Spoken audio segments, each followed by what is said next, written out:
कभी किसी को इतना चाहा है कि आज भी उसकी याद आपकी नींद, आपके फोकस और यहां तक कि आपकी हंसी तक को चुरा लेती है? क्या आप भी उन लोगों में से हैं जो किसी को भूलना तो चाहते हैं, पर जितना भूलने की कोशिश करते हैं वो उतना ही ज्यादा याद आता है? अगर हां, तो ये वीडियो सिर्फ आपके लिए है, क्योंकि आज हम उस साइकोलॉजी को खोलने जा रहे हैं जो आपके दिल और दिमाग की इस जंग को समझती है। किसी को भूल पाना एक मशीन का बटन दबाने जैसा नहीं होता, और दिल तो खैर लॉजिक से चलता ही नहीं। लेकिन क्या आपने कभी सोचा है कि हमारा दिमाग बार बार उसी इंसान को क्यों याद करता है जो अब हमारे साथ नहीं है? इसका जवाब छिपा है इमोशनल इन्वेस्टमेंट नाम की एक साइकोलॉजिकल थ्योरी में।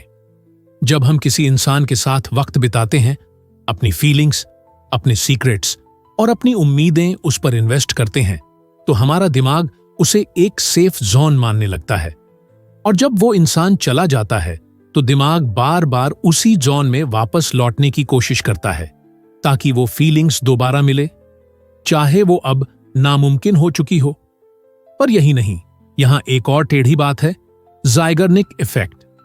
यह साइकोलॉजी कहती है कि हमारा दिमाग अधूरी चीजों को ज्यादा याद रखता है, और कोई इंसान जो हमें अधूरी कहानी की तरह छोड़ गया हो, उसका असर हमारे दिमाग में और भी गहरा छप जाता है। मतलब, अगर आप किसी रिश्ते को क्लोजर नहीं दे पाए, अगर बात पूरी नहीं हुई, अगर जवाब अधूरे रह गए, तो दिमाग बार बार उसी चैप्टर पर लौटेगा। आपने नोट किया होगा, किसी को भूलने की कोशिश करते हुए हम अक्सर वही गाने सुनते हैं जो उसकी याद दिलाते हैं, वही जगहों पर जाते हैं जहां उसके साथ गए थे, और कभी कभी तो सोशल मीडिया पर उसकी प्रोफाइल तक खोल कर देख लेते हैं। क्यों? क्योंकि हमारा दिमाग फैमिलियर पेन से चिपकना चाहता है, क्योंकि अनजाने सुकून से ज्यादा पहचानी हुई तकलीफ ज्यादा आरामदायक लगती है। अब आइए बात करते हैं रिवॉर्ड सिस्टम की। जब आप किसी को पसंद करते हैं और वो आपको थोड़ा बहुत रिस्पॉन्स भी देता है, तो आपके दिमाग में डोपामाइन रिलीज होता है। ये वही केमिकल है जो नशे जैसी चीजों से भी जुड़ा है। मतलब साफ है, जब आप किसी को चाहते हैं तो आप उसके बिहेवियर के आदी हो जाते हैं, उसकी उपस्थिति के नशे में रहते हैं, और जब वो इंसान चला जाता है तो आपका दिमाग उसी डोपामाइन की खुराक ढूंढता है जो अब नहीं मिल रही। इसीलिए भूल पाना मुश्किल होता है। और फिर आता है हमारा अगला दुश्मन, रूमिनेशन, यानी बार बार सोचते रहना। आप अपने दिमाग में उस इंसान के साथ बातचीत दोहराते रहते हैं। काश मैंने ऐसा किया होता, अगर वो ऐसा कहता, क्या उसने कभी मुझे सच में चाहा था? ये सब सवाल न सिर्फ यादों को जिंदा रखते हैं, बल्कि उन्हें ज्यादा मजबूत बनाते हैं। और जितनी बार आप सोचते हैं, उतनी बार आप उस इमोशन को दोबारा जीते हैं। लेकिन क्या इससे बाहर निकला जा सकता है? हां, और इसका पहला कदम है स्वीकार करना कि वो इंसान अब आपके साथ नहीं है, और ये दर्द एक नेचुरल प्रक्रिया है। साइकोलॉजी बताती है कि जब हम इमोशंस को दबाते हैं तो वो और ज्यादा ताकतवर होकर बाहर आते हैं। इसलिए पहले रोइए, लिखिए, बोलिए, लेकिन अपने अंदर मत रखिए। दूसरा स्टेप है कॉग्निटिव रिफ्रेमिंग, यानी अपनी सोच का एंगल बदलना। अगर आप खुद से ये कहें कि उसने मुझे धोखा दिया, तो आप पीड़ित महसूस करेंगे। लेकिन अगर आप सोचें, उसके जाने से मुझे खुद को समझने का मौका मिला, तो आप हीलिंग की तरफ बढ़ेंगे। तीसरा पॉइंट है डिस्ट्रैक्टेड फोकस। अक्सर लोग सोचते हैं कि किसी को भूलने के लिए आपको खाली रहना चाहिए, लेकिन सच इसके उलट है। अगर आप खुद को नए स्किल्स, नई हॉबी, नई जगहों या नए रिश्तों में व्यस्त रखेंगे, तो आपका दिमाग उस रिक्त स्थान को भरना शुरू कर देगा। और एक साइकोलॉजिकल ट्रिक है ऑब्जेक्ट सब्स्टिट्यूशन। जैसे अगर आप एक स्पेशल चीज को देखकर उस इंसान को याद करते हैं, तो उस चीज को किसी और चीज से रिप्लेस कर दीजिए। पुराने गानों को हटाकर नया म्यूजिक सुनिए। जिन रास्तों पर उसके साथ चले, वहां की बजाय नए रूट्स अपनाइए। एक और जरूरी बात, सोशल मीडिया डिटॉक्स, क्योंकि सबसे बड़ा रुकावट वही है। इंस्टाग्राम पर उनकी नई स्टोरी देखना या व्हाट्सएप पर उनकी डीपी चेक करना। Out of site, out of mind कोई सिर्फ कहावत नहीं है, ये साइकोलॉजिकल प्रैक्टिस है। लेकिन इन सबसे भी ज्यादा जरूरी है खुद से प्यार करना सीखना, क्योंकि जब आप किसी और को अपनी खुशी का जरिया बना देते हैं तो उसके चले जाने के बाद आप खाली महसूस करते हैं। खुद से दोस्ती करना सीखिए, अकेले रहने की कला में मजा लेना सीखिए। कई लोग कहते हैं टाइम सब कुछ ठीक कर देता है, लेकिन साइकोलॉजी कहती है टाइम सिर्फ तब ठीक करता है जब आप उसे सही तरीके से यूज करें, वरना सालों तक लोग एक ही जगह अटके रहते हैं। अब आप सोच रहे होंगे क्या वाकई भूला जा सकता है? तो जवाब है पूरी तरह से नहीं, लेकिन उस याद को कंट्रोल जरूर किया जा सकता है, और यही है आपकी पावर। अगर अब आप तैयार हैं खुद को वापस उठाने के लिए, तो अब यह समझ लीजिए कि किसी को भूलना सिर्फ दिल का काम नहीं है, दिमाग का भी उतना ही बड़ा रोल है।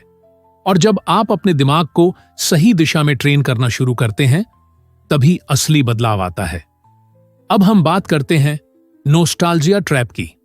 कई बार हम उस इंसान को नहीं बल्कि उसके साथ बिताए गए पलों को याद करते हैं, लेकिन दिमाग के साथ एक चाल होती है, वो अतीत को हमेशा बेहतर बनाकर दिखाता है। साइकोलॉजी कहती है कि हम बीते हुए लम्हों को पूरी तरह वैसा याद नहीं रखते जैसा वो सच में थे, बल्कि वैसा याद रखते हैं जैसा हम उन्हें महसूस करना चाहते हैं। यानी हो सकता है वो रिश्ता इतना अच्छा नहीं था जितना आपका दिमाग अब उसे बना रहा है। इसलिए जब भी पुरानी यादें आएं तो खुद से पूछिए, क्या ये सच्चाई है या सिर्फ मेरी फिल्टर की हुई फीलिंग? अब चलते हैं आइडेंटिटी अटैचमेंट की तरफ। जब हम किसी इंसान के साथ लंबे समय तक रहते हैं तो हमारी पहचान, हमारी डेली रूटीन, हमारी फ्यूचर प्लानिंग सब उस इंसान से जुड़ जाती है। और जब वो चला जाता है तो हम सिर्फ उसे नहीं खोते, हम खुद का एक हिस्सा खो बैठते हैं। इसलिए ब्रेकअप के बाद लोग कहते हैं मैं अब खुद को नहीं पहचानता। इसका इलाज है नई आइडेंटिटी बनाना, खुद को फिर से गढ़ना। वो किताबें पढ़ना जो आपने कभी टाली थीं, उन एक्टिविटीज में जाना जो आपको हमेशा अजीब लगी थीं, खुद को फिर से एक्सप्लोर करना। अब बात करते हैं अटैचमेंट स्टाइल्स की। क्या आप जानते हैं कि हमारे बचपन के अनुभव तय करते हैं कि हम बड़े होकर किस तरह से रिश्तों में जुड़ते हैं? अगर आपका अटैचमेंट स्टाइल एंग्शियस है, यानी आप आसानी से जुड़ते हैं और जल्दी टूटते हैं, तो आपको किसी को भूलना और भी कठिन लगेगा। लेकिन जब आप ये समझ जाते हैं कि आपकी परेशानी सिर्फ उस इंसान की वजह से नहीं बल्कि आपके अंदर बनी पैटर्न्स की वजह से है, तो आप खुद को ठीक करने की तरफ एक मजबूत कदम बढ़ा लेते हैं। और इसी के साथ आता है एक और साइकोलॉजिकल फैक्टर, संक एस्ट कॉस्ट फॉल्सी। आपने सुना होगा, इतना समय और प्यार दे दिया, अब कैसे छोड़ दूं? लेकिन यही तो जाल है। हमारा दिमाग कहता है कि जो हमने इन्वेस्ट किया उसे सही साबित करें, भले ही वो रिश्ता हमें तोड़ रहा हो। पर यकीन मानिए, खुद को बचा लेना कभी कभी सबसे बड़ी जीत होती है। अब बात करते हैं एक दिलचस्प प्रयोग की, इमोशनल फ्लडिंग टेक्निक। इस तकनीक में आप किसी याद को खुद से दूर करने की बजाय एक बार उसे पूरी तरह जीते हैं, लेकिन एक कंट्रोल्ड सेटिंग में। आप एक शांत जगह पर बैठते हैं और उस इंसान से जुड़ी सारी यादों को एक बार में लाते हैं, महसूस करते हैं और फिर उन्हें कागज पर लिखते हैं। उसके बाद उस पेज को फाड़ देते हैं या जला देते हैं। ये एक सिंबॉलिक एक्ट होता है जो आपके दिमाग को यह संकेत देता है कि अब यह चैप्टर खत्म हुआ। और अब एक और पॉइंट जो बहुत कम लोग जानते हैं, मिरर न्यूरॉन्स। जब आप किसी की तस्वीर देखते हैं या उसकी आवाज सुनते हैं तो आपके दिमाग के मिरर न्यूरॉन्स एक्टिव हो जाते हैं जो इमोशंस को रिक्रिएट करते हैं। यही वजह है कि एक पुराना वीडियो क्लिप या वॉइस नोट दोबारा वही इमोशंस जगा सकता है। इससे निपटने का तरीका है उन ट्रिगर्स को धीरे धीरे हटाना और उनकी जगह नई पॉजिटिव चीजें रखना। और अगर अब भी आप कहें कि मैंने सब कुछ किया पर फिर भी वो याद आता है, तो एक आखिरी साइकोलॉजी को समझिए, रेडिकल एक्सेप्टेंस। इसका मतलब है उस सच्चाई को पूरी तरह स्वीकार करना जिससे आप भाग रहे हैं। हां, वो चला गया, हां, दर्द हुआ, और हां, मैं अब भी उससे जुड़ा महसूस करता हूं, लेकिन अब मैं उस जुड़ाव का गुलाम नहीं रहूंगा। मैं इसे महसूस करूंगा, समझूंगा और धीरे धीरे इससे आजाद हो जाऊंगा। अब अगर आपने यहां तक सुन लिया है तो आप बाकी लोगों से अलग हैं, क्योंकि आप सिर्फ भूलना नहीं चाहते, आप समझना चाहते हैं, और यही असली हीलिंग की शुरुआत है। बहुत लोग यही सोचते हैं कि किसी को भूल जाना ही एकमात्र समाधान है, लेकिन साइकोलॉजी कहती है असली समाधान भूलने में नहीं, बल्कि उस अनुभव को दोबारा परिभाषित करने में है। आइए समझते हैं कि कैसे। हमारा दिमाग किसी भी इंसान से जुड़ी यादों को एक नैरेटिव यानी कहानी की तरह स्टोर करता है, और इस कहानी के किरदार, घटनाएं और इमोशंस उस इंसान को हमारी जिंदगी में एक भूमिका दे देते हैं। जैसे मेरा पहला प्यार, जिसने मुझे बदल दिया, या जिसने मुझे तोड़ दिया। अब अगर आप इस कहानी में उस इंसान को बार बार वही भूमिका देते रहेंगे तो दिमाग उसे भूल नहीं पाएगा। लेकिन जैसे एक लेखक अपनी कहानी का किरदार बदल सकता है, वैसे ही आप भी उस कहानी की परिभाषा बदल सकते हैं। उदाहरण के लिए, अगर आप खुद से कहें कि उसने मुझे तोड़ा, तो आप पीड़ित रहेंगे। लेकिन अगर आप कहें उसके जाने से मैं और मजबूत हुआ, तो अब आप पीड़ित नहीं, विजेता बन गए हैं। यही है नैरेटिव थेरेपी, जो आपको अपनी कहानी का नायक बनाती है, न कि शिकार। अब एक और साइकोलॉजिकल प्रक्रिया आती है, इमोशनल कॉन्टमिनेशन। जब हम किसी इंसान से जुड़ी हुई चीजों, जैसे कोई गाना, कोई गिफ्ट, कोई परफ्यूम को बार बार देखते हैं, तो उन चीजों में उसकी भावना घुल जाती है। और जब तक आप उन चीजों को खुद से अलग नहीं करते, तब तक इमोशनल डिटॉक्स मुमकिन नहीं होता। इसीलिए ब्रेकअप या लॉस के बाद फिजिकल डिक्लटरिंग यानी उन चीजों को हटाना भी एक थेरेप्यूटिक एक्ट माना गया है। आपने शायद प्लेस मेमोरी के बारे में सुना होगा। हमारे दिमाग में कुछ खास जगहें कुछ खास भावनाओं से जुड़ जाती हैं, जैसे कोई पार्क, कोई कैफे, कोई सड़क जहां आप उस इंसान के साथ गए थे। और जब आप दोबारा उस जगह से गुजरते हैं तो आपका दिमाग उसी इमोशन को दोहराता है। इससे निकलने के लिए जरूरी है उन जगहों को नए अनुभवों से रिप्लेस करना। जैसे अगर आप पहले उस कैफे में अकेले जाते थे, तो अब किसी दोस्त के साथ जाइए, नई यादें बनाइए। इससे दिमाग की पुरानी कंडीशनिंग धीरे धीरे कमजोर होने लगती है। अब आते हैं इमोशनल क्लोजर पर।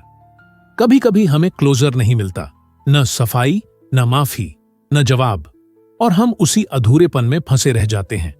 लेकिन साइकोलॉजी कहती है क्लोजर हमेशा दूसरे से नहीं, खुद से मिल सकता है। इसके लिए एक तकनीक है, एम्प्टी चेयर टेक्निक। एक खाली कुर्सी के सामने बैठ जाइए और उस इंसान से वही बातें कहिए जो आप कहना चाहते थे। गुस्सा, दुख, सवाल, सब कुछ। ये रियल नहीं होगा, लेकिन आपके दिमाग और दिल को एक सिग्नल मिलेगा कि अब आपने कह दिया, अब कहानी खत्म हुई। आप सोच रहे होंगे ये सब सुनने में तो आसान है, लेकिन जब दिल टूटता है तो इन थ्योरीज से क्या फर्क पड़ता है? तो सुनिए, दर्द आपका दुश्मन नहीं है, दर्द आपका मेंटर है। वो आपको बताता है कि कहां आपने ज्यादा उम्मीद की, कहां आपने खुद को खो दिया और कहां आपको खुद को फिर से पाना है। अब एक बहुत गहरी साइकोलॉजिकल टेक्निक, सेल्फ डिस्टेंसिंग। जब भी आप उस इंसान के बारे में सोचें तो खुद को तीसरे व्यक्ति की तरह देखें। जैसे अजय को उस इंसान से तकलीफ हुई थी, लेकिन अजय अब आगे बढ़ रहा है।